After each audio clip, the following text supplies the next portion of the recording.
Well, thank you, Madam Chair, and thank all of you for being here. This is certainly very important, industrial output and how it relates to our climate and to our environment. I wanted to ask you, Dr. Gregory, I really appreciate your perspective on the life cycle perspective and your explanation of that and how we should be looking at it throughout the whole process and the life cycle carbon output. And I appreciate that, especially looking at it from that perspective. You mentioned in your testimony that there are federal and state laws that discourage the use of many of these lower carbon alternatives. Can you describe a couple of those for me?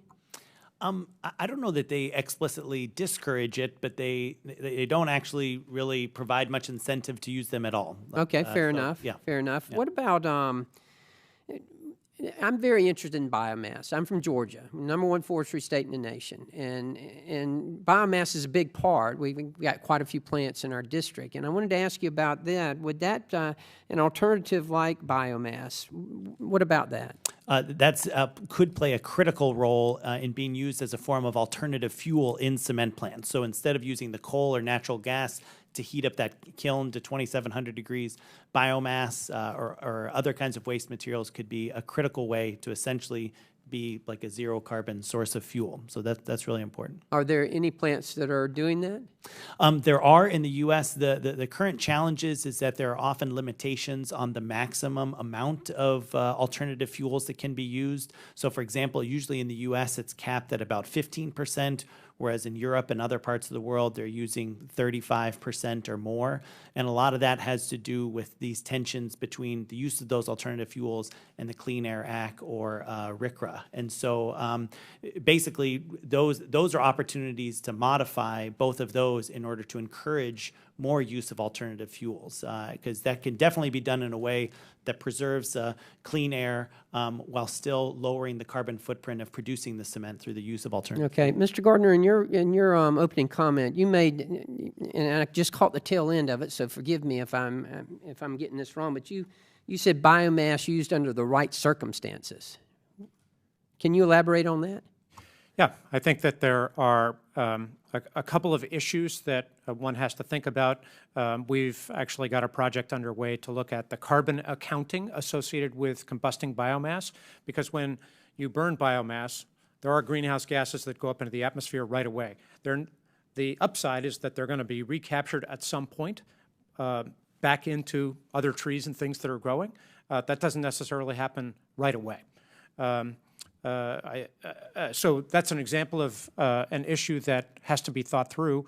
I think there are plenty of sources of biomass where that is not an issue, but it's a complex issue that needs to be sorted through. So we want to be sure that we, in fact, have worked with Procter & Gamble that did a project in Georgia recently on biomass that I think they feel very strongly about. I just was talking with them this morning about it.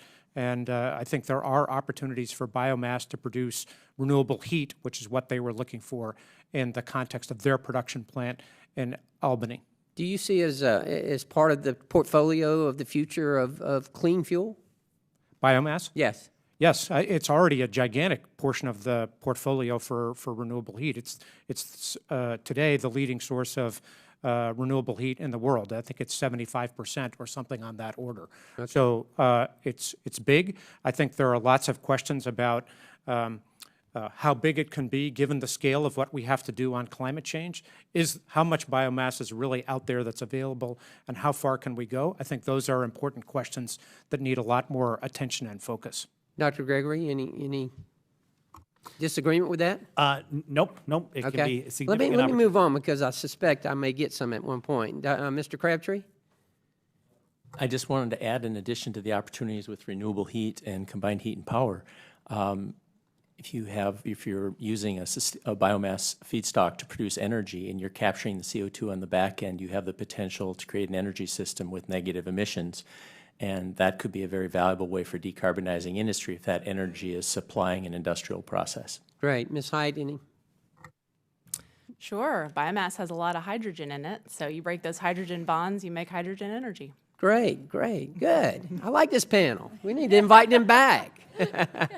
Good. Well, thank you very much. I appreciate your input. Biomass is extremely important. As I mentioned, Georgia's #1 forestry state in the nation. We have sustainable forests where we're replanting as we cut these trees down. It's a byproduct, if you will, of the process by which we use. So I'm just really high on it. So thank you very much. Really high in the sense that I really... I got that. Okay. Different biomass.